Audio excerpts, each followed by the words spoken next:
करा तुमचा परिचय द्या अगोदर आणि नंतर तुमचे काय कार्यक्रम आयोजित केला. नमस्कार, मी गीता बालासाहेब यादव, कृषी विज्ञान केंद्र पैठण रोड छत्रपती संभाजीनगर येथे विषय विशेषज्ञ कृषी अभियांत्रिकी म्हणून कार्यरत आहे.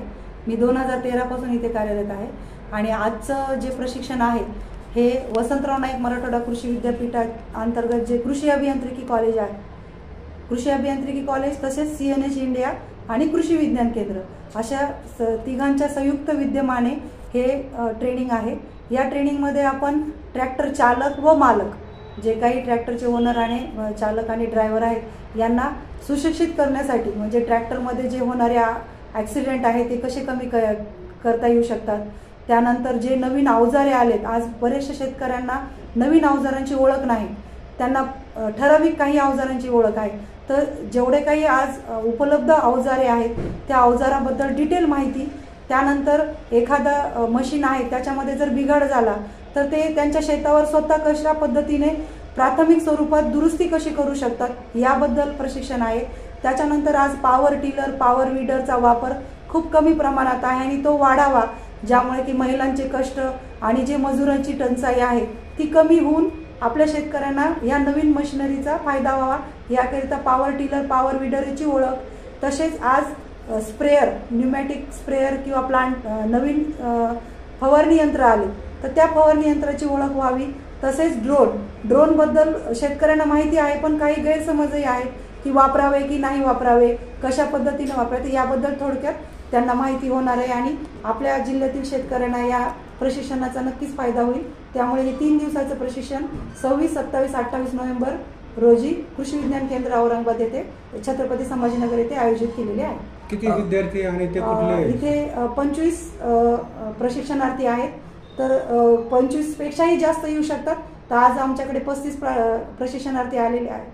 तर 25 दरवर्षी हा कार्यक्रम होतो का? दरवर्षी नाही, यावर्षी आम्हाला 4 प्रशिक्षण घेण्याचं नियोजित आहे.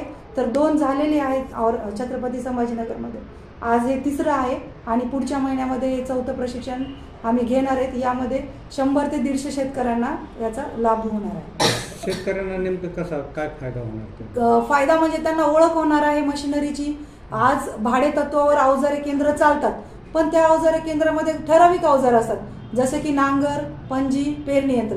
पण आज कॉटन श्रेडर आहे जे की कापसाची कुट्टी करून आपल्या शेतात बुगा करून ऑर्गॅनिक कार्बन वाढवण्यास मदत करते. ऊसाची पाचट आपल्या बऱ्याचशा भागातले शेतकरी जाळून टाकतात, न जाळता त्याची कुट्टी करून आपल्या शेतात कशी कुजवायची आणि आपल्या जमिनीचा कर्ब कसा वाढवायचा हा त्यांना फायदा होऊ शकतो. आणि ह्या मशीनची ओळख शेतकऱ्यांना नाही. तसेच या मशिनरी आपल्या कृषी यांत्रिकी कृषी विभागाच्या योजनेमध्ये आहे, ज्याच्यामध्ये त्यांना 50% सबसिडीमध्ये मशीन खरेदी करता येऊ शकते. पण ओळख नसल्यामुळं शेतकरी रोटावेटरचा वापर करून ह्या पिकांची फेरपालट करतात. तर योग्य ती मशीन योग्य त्या कामासाठी वापरण्याची ओळख करण्यासाठी हे प्रशिक्षण आहे.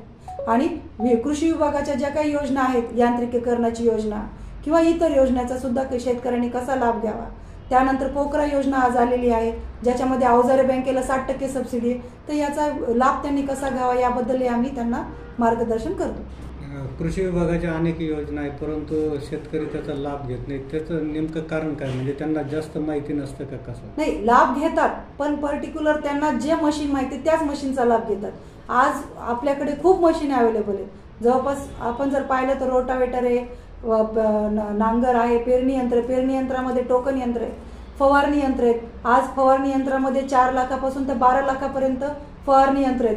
त्याच्यानंतर शुगरकेन हार्वेस्टर आहे, त्यानंतर कंबाईन हार्वेस्टर आहेत. आपल्या भागामध्ये तुम्ही पाहत असाल पंजाब तिकडच्या भागातून हार्वेस्टर येऊन हार्वेस्टिंग करून पैसे कमवून जातात.